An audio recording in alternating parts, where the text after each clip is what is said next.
Trying to make sense of the impossible together. It's the Cain Podcast on Fox News Podcast. It is a Friday, and we are together. I hope you will invite other people to join our community at Fox News Podcast, Apple or Spotify, or wherever you get your audio entertainment, or enjoy this podcast on YouTube. It is a news cycle that is incredibly impossible to comprehend, impossible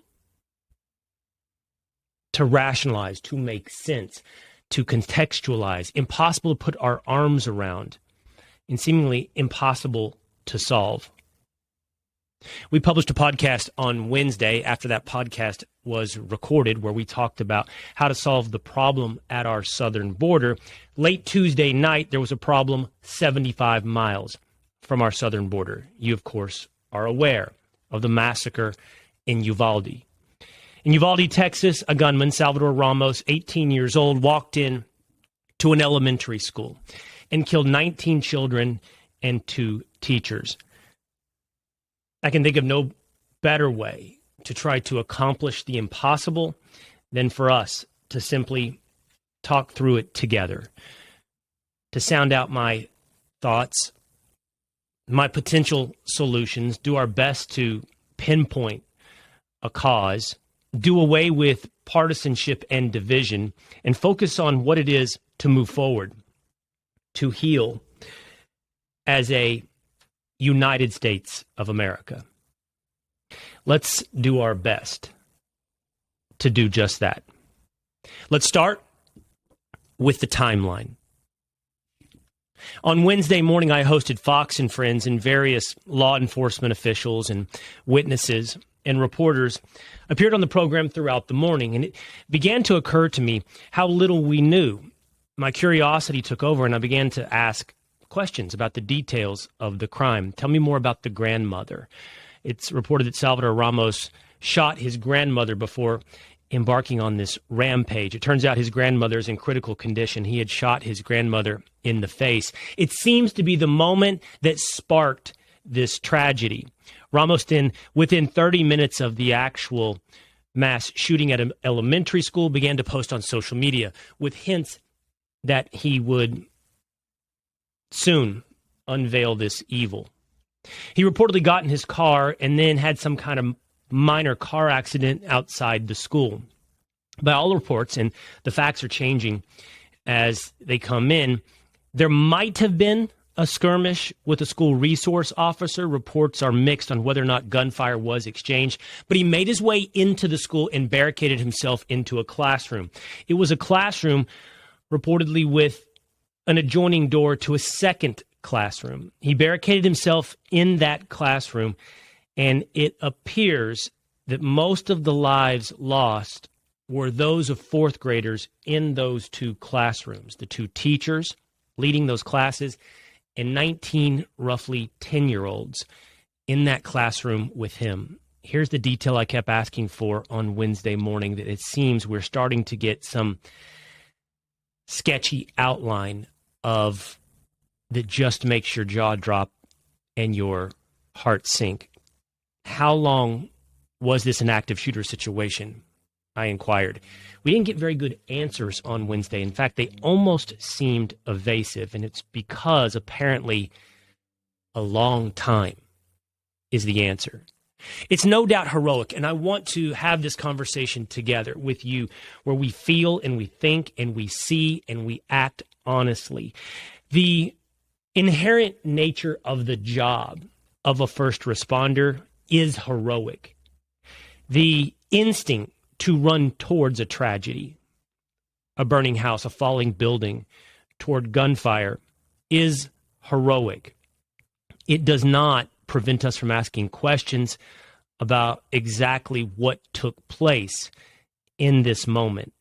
There are reports that law enforcement was on scene fairly quickly. Ramos was taken down eventually by a tactical force within the Border Patrol, 1 agent who came running.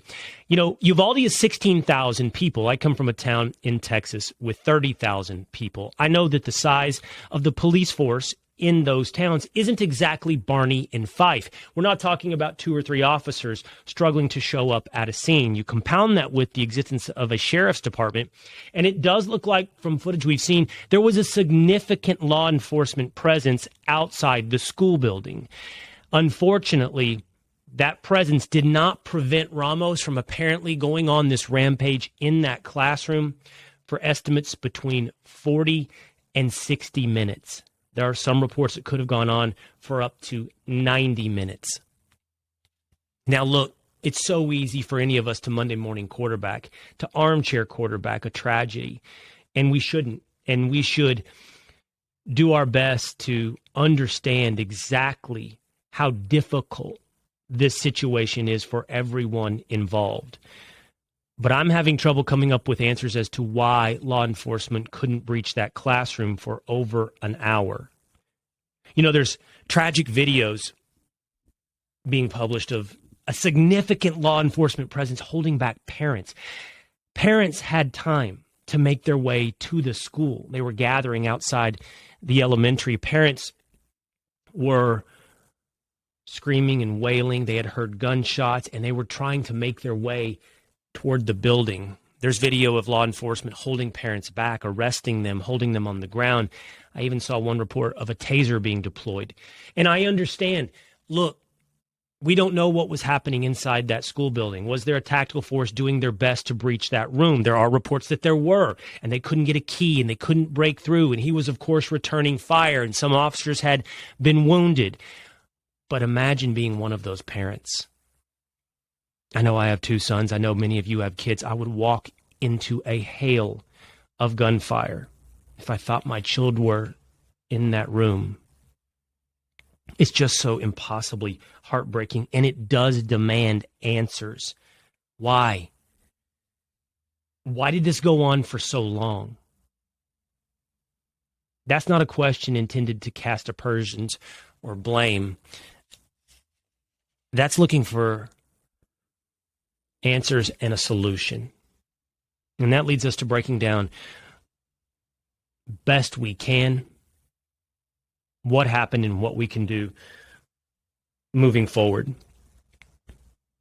In the wake of situations like this, there are familiar refrains. Everyone accuses the other side, as it is, of issuing the same old talking points. One of those is, we have seen this happen again and again. We saw it happen at Sandy Hook, and we saw it happen with Parkland, and we did nothing. We had been warned, and we did nothing. Well, that's not true. In order to solve a solution, or to find a solution, to solve a problem, we have to be able to outline that problem to understand. Sarah Rumpf, who's a reporter, put out the following: I'm getting tired of reporters and activists saying, quote, nothing happened after Parkland. Parkland was the high school in Florida a few years back where there was a tragic shooting of dozens of teenagers. Rumpf tweets, that's not true. There were a series of bipartisan bills passed here in Florida, red flag laws, which have become part of the conversation after Uvalde. That's where you can flag potential suspects. Raised age to buy a rifle to 21, tweets Rumpf. School security, training. I'll have an article aired today, but just Google it. Geez. It's not true. Nothing happened. It's also not true that there have been 26 mass school shootings this year. That was a statistic put out by the Associated Press. It's true. You and I know. Not only is this happening way too much, this seems to be happening with increasing frequency. But we still need to contextualize our problem. We still need to understand our problem. In an article by Reason Magazine, they dove into several different studies on how many mass school shootings there have been. They quote, for example, from Scientific American. And when defined, and definitions are everything on each and every one of those words, mass school shooting, when defined by a shooting that involves 4 or more victims on school property, something that approximates what we've seen happen in Uvalde and Parkland and Sandy Hook, the number came back at 13 mass school shootings since 1960s. So on one hand, the AP is telling you 26 mass school shootings this year, and Scientific American says 13 since the 1960s. Now, look, we can and should discuss the definition of a mass school shooting. Is 4 the appropriate number? There are other studies that reduce the number to 3. But what we're trying to do is define the problem so that we can solve the problem. And there is surely something different about a gang shooting after a high school basketball game in the high school parking lot than what went down in Uvalde. 2 separate problems, 2 separate solutions. The AP's definition, by the way, takes into account any shooting, 1 victim in a school parking lot after a sporting event. These are different problems with different solutions than what happened in Uvalde. And there's nothing in the wake of these horrific incidents that seems to drive our initial national conversation more than stupidity, well, and emotion. And those are often not disconnected. In moments where insanity has taken hold and we're doing our best to grab the handrail of sanity, we're doing our best to regain some semblance of control. I get it. I get why people turn so vindictive. I even understand, although that doesn't mean I can forgive, how people become so partisan. We're looking to blame. We're looking for solutions. We're looking for sanity in the face of insanity. But it does not excuse, and I don't think it demands forgiveness for those that give in to their worst instincts. Let's talk now about partisanship. President Joe Biden this week gave a speech in the wake of this shooting. He started out, I think, in the spirit of the way I wanted to start this podcast, not with the divided states of America, but with the United States of America. He started out offering a human emotion of explaining what we all inherently understand, that there's a hole in one's heart that can never be filled when you experience the loss of a child. He quotes scripture. But then in his most animated moment, he then turns to partisanship. He then turns to policy. And he then turns to gun control. Listen. I was on with Tucker Carlson that night, immediately after that speech by President Biden, and Carlson defined it as a failure of character, a sign of bad character. If your first instinct is to blame, is to point fingers, is to lay evil at the feet of the people with whom you hold disagreement, I agree. It's a mark of failed character. You know, I've experienced this both professionally and personally. People who would have described themselves as friends all of a sudden seem to see me on the opposite side of a political aisle as their enemy.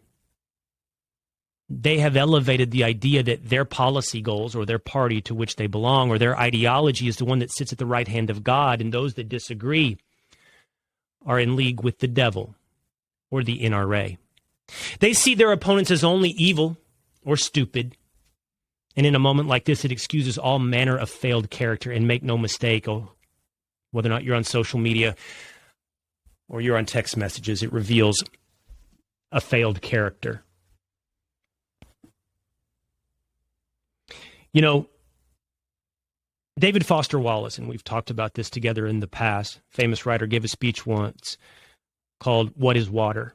I think you should go see or listen to, and it's on YouTube, What is Water? In that speech, David Foster Wallace talks about something that Tim Keller, the pastor, has written about in a book called Counterfeit Gods. Wallace says, in this life, you do not get a choice as to whether or not you worship. You only get a choice as to what you worship. And both Keller and Wallace say you can do and you will do much worse than God. If you place money at the top of your priorities or your hierarchy, you will worship money. All other decisions you make will be at the sacrifice of the pursuit of money. If it's beauty that you place at the top of your hierarchy, then it is beauty that will betray you one day. The philosopher Jung talks about this as well. You have to have a hierarchy. You have to. It's how human beings organize our thoughts. It's how we organize our actions. Something will sit at the top. And if you place anything other than God at the top, then you will sacrifice everything else ultimately for what that is that you worship. Too many people have placed politics at the top of their hierarchy. Too many people have placed partisanship and politics as the item they worship. And they will sacrifice anything. They will sacrifice friendships. They will sacrifice themselves and their character at the altar of politics. That's what I think we hear from President Joe Biden. Not a solution, because we're going to talk about that in just a moment.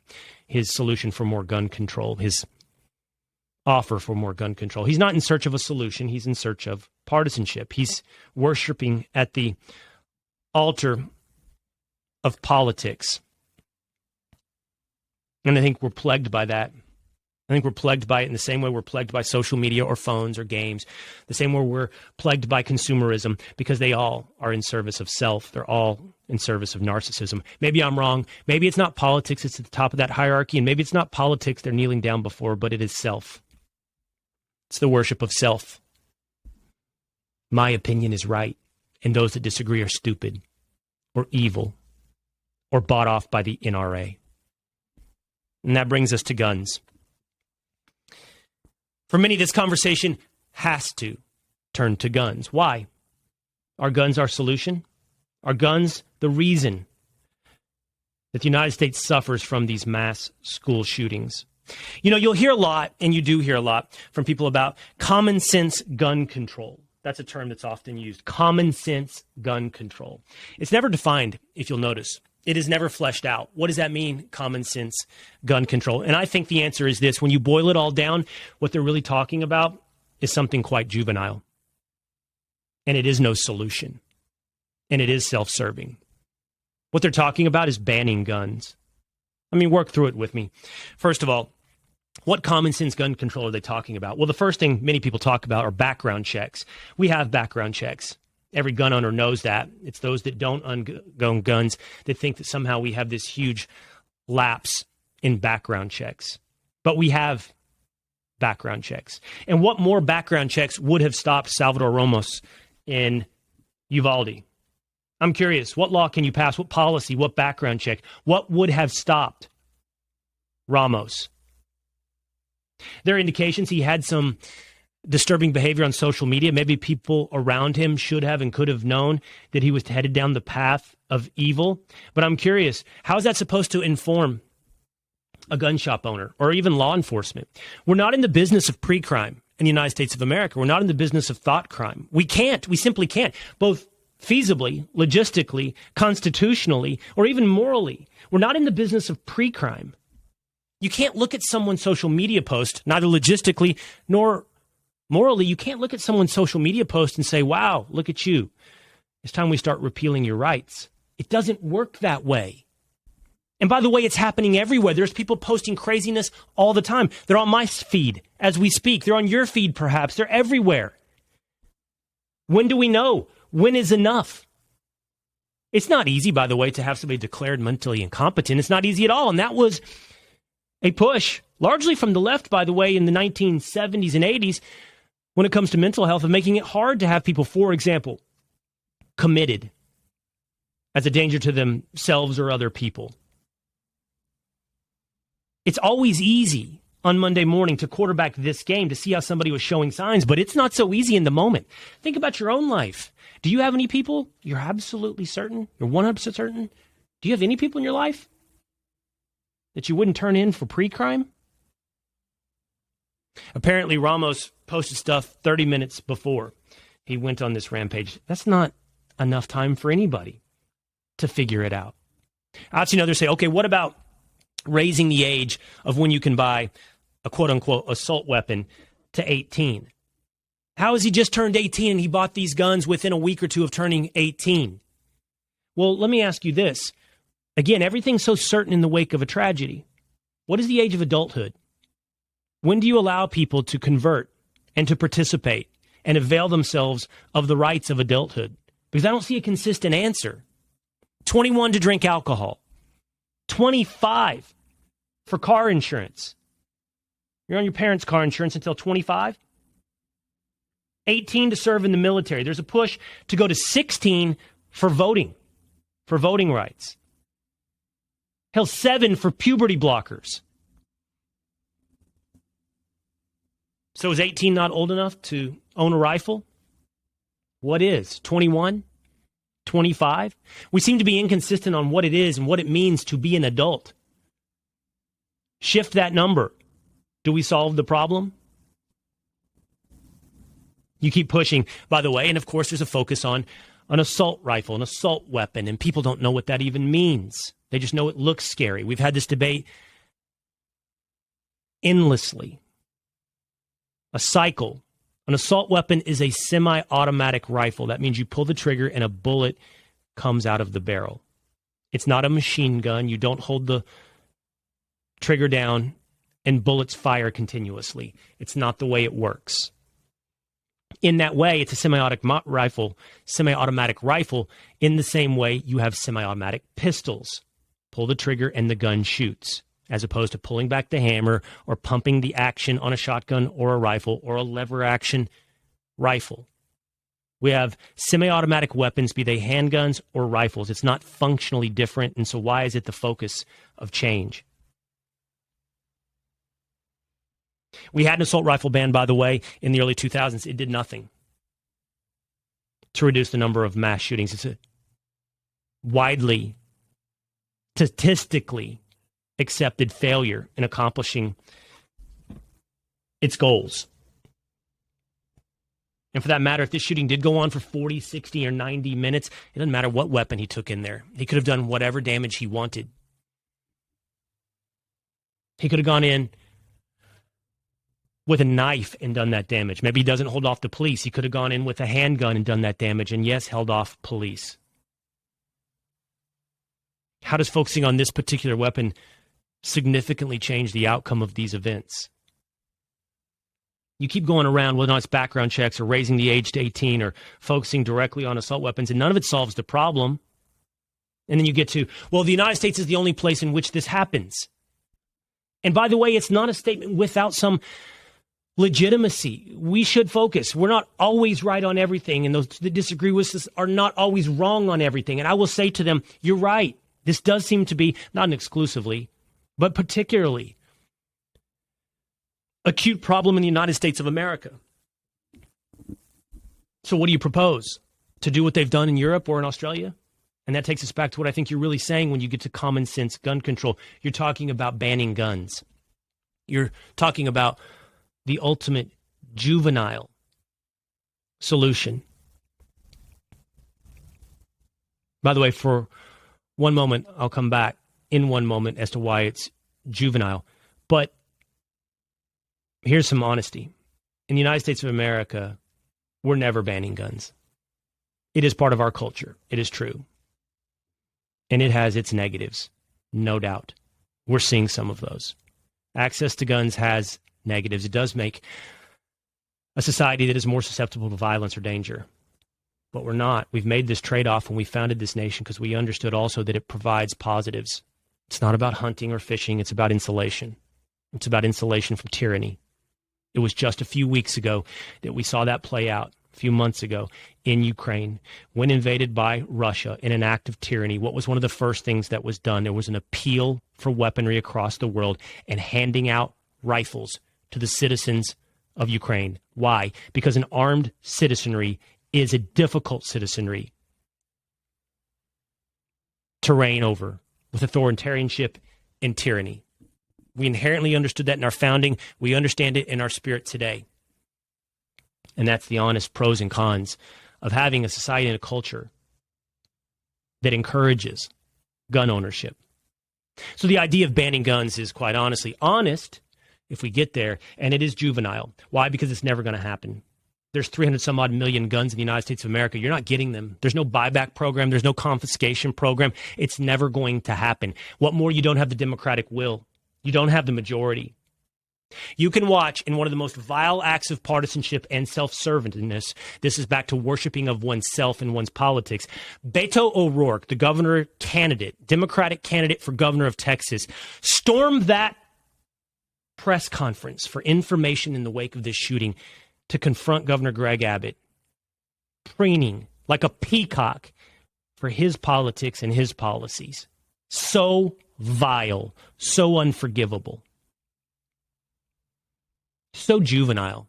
Beto O'Rourke, the perpetual Gen Xer that just won't grow up. Grab a skateboard, Beto. It's got a better future becoming Tony Hawk than you do governor. You don't have the democratic ability. A majority of Americans do not agree with you. They do not want to ban guns. You get back to background checks. They don't know what you're proposing because you don't know what you're proposing. Common sense, sure. Who's against common sense? As long as you never have to define what you're talking about when you say common sense. You don't have the votes. What more? You need more than votes. You need 2/3 of the state to ratify your constitutional amendment to get rid of guns. You are not going to get that done. Michael Moore's at least honest about it. He said repeal the Second Amendment. Go for it. I suggest you're juvenile. You're not serious in trying to solve this problem. You're just pushing forward the same thing you've pushed forward on every one of these tragedies, and you're pushing it forward in service of self, not to actually address or solve this problem. Now, finally, what is the problem in my estimation? Look, I think we do have a deep cultural rot, and I think this is where it lies. You have to go to the root. We have a deep cultural rot in the United States of America. I think we're atomized. We're disaffected. We're isolated. Our noses in our phones. Our children are plugged into game. We've lost sense of spirituality, anything higher than us, any sense of meaning beyond ourself. We're walking around in large without purpose. Nothing to live for. No community to which to belong. Nothing beyond self. And it creates a malaise, a depression, a disconnectedness. I think that produces your Salvador Ramos. Yeah, and I think it's most acute in young men. I think on top of that entire generational and cultural malaise, you've got young men plugged in, tuned out, disconnected, young men without any sense of meaning or purpose. And young men have been told that masculinity is toxic. Their gender has been toyed with. They've been told all the masculine parts of their identity are the negative aspects. They don't belong to family. That's a problem in this as well. The destruction of the family, the loss of fatherhood. They have no sense of purpose, belonging, necessity.